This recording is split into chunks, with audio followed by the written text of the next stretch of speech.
everyone. Thank you for joining us. This is Vicky Rine. I am the director of our Spark program here at Boysville, coming to you again this afternoon. And we are going to talk, as promised last week, we're going to talk about more blended families. And I'm sure some of you wonder, how come they don't work, or what's going on, or why don't they work? Why is it so hard? So we're going to explore those kinds of things today. And then we're hopefully going to get some answers for you. And then next week, we're going to look again about what's some risky behavior that you want to definitely protect your children from. So let's start off today by looking at blended families. Sometimes when I'm talking about blended families, this is the assumption that you and your significant other, the father or the mother of your children, have already separated and they have brought somebody else new into the picture as well as new kids. But I want to really kind of focus on not the whole blended family thing, but the father or the mother, whoever's watching, of your children. How to make that work. Why is it necessary for it to work? What makes it so difficult? What makes them work? When they do work, what makes them work? When is the best time to have those types of discussion? What are your expectations? What is your significant others, or your used to be significant other, your exes, what's their expectation? What's your children's expectation? That's a lot going on. And then you have to deal with sometimes, you know what? We got Disneyland dad or Disneyland mom. You know what I mean by Disneyland? It's the other parent that only gets to see them maybe 2 weekends out of the month. So that's a total of 4 days. So that's the parent that doesn't want to do any disciplining. They get them for 4 days. 4 days out of 30. And in those 4 days, they just want to play. So really engaging that parent to see the significance of the role that that parent plays, whether it's the mom or the dad, it doesn't matter. But what's the significance that parent plays, or is there a significance? How do y'all both get on the same parenting page? Or let's be honest, sometimes we just want to get in the same book, much less the same page. So let's look at the whys. Why? Why doesn't it work? It's simple. You love the children. He loves the children. You both love your kids. That's a given. So why doesn't it work? Why doesn't that parent want the best for their child? So, because we always do that. We always do, why does the other parent, doesn't want the best for the child? Because we clearly do, the ones that have them the rest of the days of the months. But that's not really true. So let's look at why it doesn't work. All right? First off, there's a lot of emotions involved. There's a lot of past hurts. There's a lot of expectations that have not been met. Then you're also the primary, when I'm talking about the primary parent, that's the parent that has them most of the time. That's the parent that has them all those days of the month where the other parent only has them 4. So the primary caregiver of the kids have different expectations than the non-custodial parent. So why doesn't it work? Well, maybe you, the primary parent, doesn't have the faith in that parent to do the things that child needs, that that kid gets away with. How many times have you heard parents, primary caregivers say, they go off with the mom or the dad, and then it takes me about 3 or 4 days to get them back where they know what the rules are. So why is this so hard? I have been doing parent education for 25 years. And in those 25 years, I'm going to share with you that I have only seen one couple do it really well. One couple out of 25 years. And remember, the rate, I think it was 2 years ago, of divorce was up to like 52% of all marriages end in divorce. So it's climbing every year.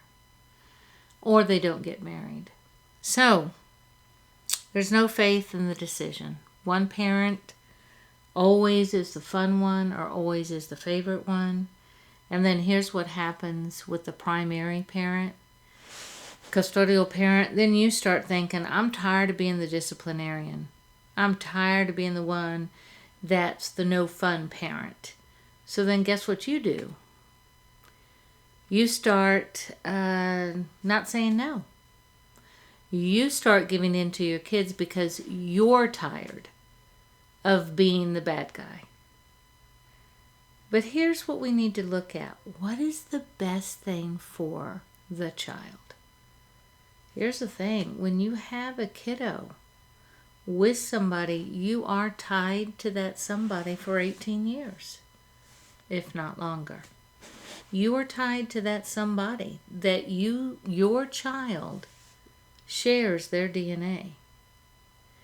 So it does make sense for you and the other non-custodial parent to somehow figure out a way to do the best thing for your children that you share.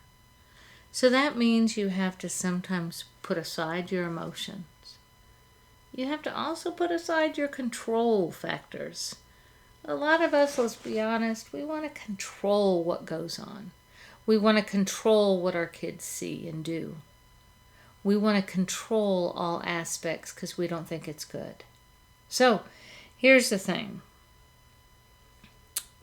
When is the best time to discuss your expectations and the other parent's expectations? When's the best time? After it happens or before it happens?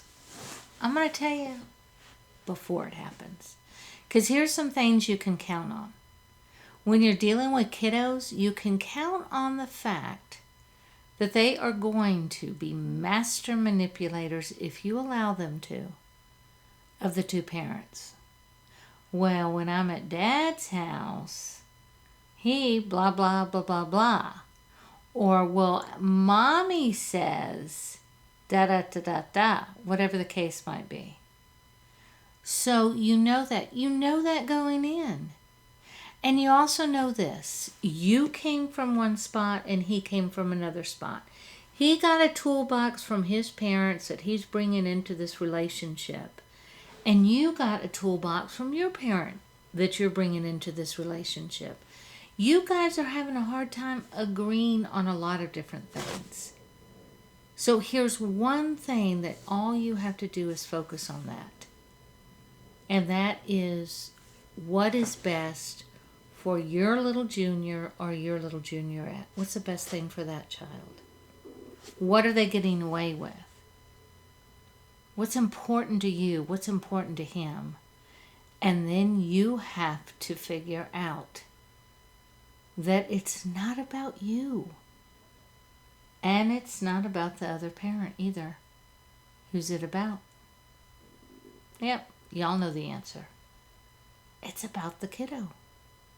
What's the best thing for him or her? I love it when I can see parents that really do work together. So at any given type of school event or recital or any special thing like that, both parents end up coming. And that's only good for the kiddo. It's only good for them. It's not good that they become a negotiator between one parent or the other, thinking that they can't tell parent A one thing, or they can't tell parent B something else. It's not up to them. to negotiate and navigate your relationship.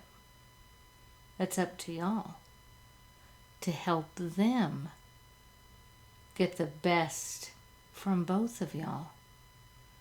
You both have wonderful aspects. You both have wonderful characteristics. And there's some that aren't as effective.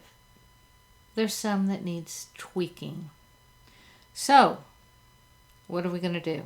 Where are we going to draw the line? You can draw the line with what you do not talk about with the other one. What you do not talk about.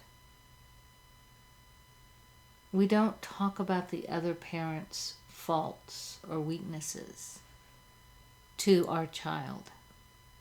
We don't talk about what the other parent has done wrong. We don't talk about those things. We build each other up to our child. Because when we do that, then you have to remember that child loves both of y'all. It's hard on that child when they hear one loved parent speaking poorly about the other one. And then let's imagine, if you will, which happens more often than not, both of you as adults hopefully will meet and fall in love with somebody else. You'll bring that person into your child's life. Maybe y'all will go on to have children of your own, or maybe they have a child. And now you've got more relationships into the mix. It's harder to blend the families in a wonderful way when you haven't figured out how to work with the parent of your other child. Of your child, y'all's child together, I should say. It's harder. That's more personalities and more factors that have to go on. So you agree on some certain things. You got to get on the same page. What's your values? Talk about that. Because here's what I know. We raise our kids with a lot of knowledge of the past. We'll tell them stuff like, well, in my day, we didn't have cell phones like y'all do. Or in my day, we had to walk to school. Or in my day, we weren't, so on and so forth. So we raise children with a lot of knowledge of the past, right? And we raise them in this presence right here, what's accepted, what's not, to prepare them for a future that we have no idea. We have no idea what the future's going to be. So in order to help them be able to adjust and to work and to manage whatever future is out there for them, there's things that we need to make sure that we're helping them understand. And that's character traits. I mean, we have to look at integrity, honesty. We have to look at those things that stand the test of time. Because those are the things that were put to the test in every generation. So the first thing that you and the other parent have to work at is, what's your values? What do you want? What's important? And then you have to negotiate. For example, let's say church is really important to one parent, parent A. Church isn't all that important to parent B. They could care less if their child ever goes to church. Well, if church is particularly important to parent A, then parent B might give in to that. Does that make sense? Or maybe watching, I don't know, PG-13 movies. Maybe for parent B, they really do look at those ratings and go, this child should not watch anything that's a PG-13 or above. Or maybe the child is 13, they can only watch PG-13 but no R. and the other parent could care less. That's something that they negotiate through. Because it doesn't have to be your way all the time. You have to learn how to do that give and take to make this blend work and to make this child confident, to make this child comfortable in going between the two houses. Sometimes I don't think we understand how difficult it is for our children when we speak badly about their father or their mother.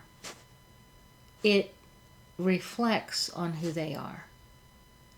And kids will say, well, Mom doesn't like me because she'll say that I'm so much like my dad. Or the other way around. Kids have that magical way of thinking. And you have the ability to help them negotiate and navigate in this world of not living together. Does that make sense? It is hard. And it's not easy. But let's be honest, nothing about raising a kiddo is easy. So, when you then start blending more people in, it makes it even harder. But it'll make it easier if you end up being able to work with the father or the mother of your child. So, I know there's no easy answers. Here's something that might help. Explain your no's. And that's not necessarily with your child. That could be with your significant other. Set the rules. Okay, I'm going to say no to this every time. When this child does this, it's going to be no. How do you feel about that? And they might say that's stupid. Well, tell me how we can tweak it. Sometimes you might need a mediator. Sometimes you might need somebody that's the go-between. And if that's the case, then find somebody that can be that person for you. But the bottom line is that these juniors and these little juniorettes are both loved by you and by their other parent. So honor that. All right. I hope that helps. Let me hear from you. Let me know if this stuff helps or if there's some topic that you'd like to hear. And remember, next week we are going to talk about what risky behavior do you want to protect your children from. All right, until next week. I will see y'all then. Take care and work on those relationships. All right, talk to you soon. Bye.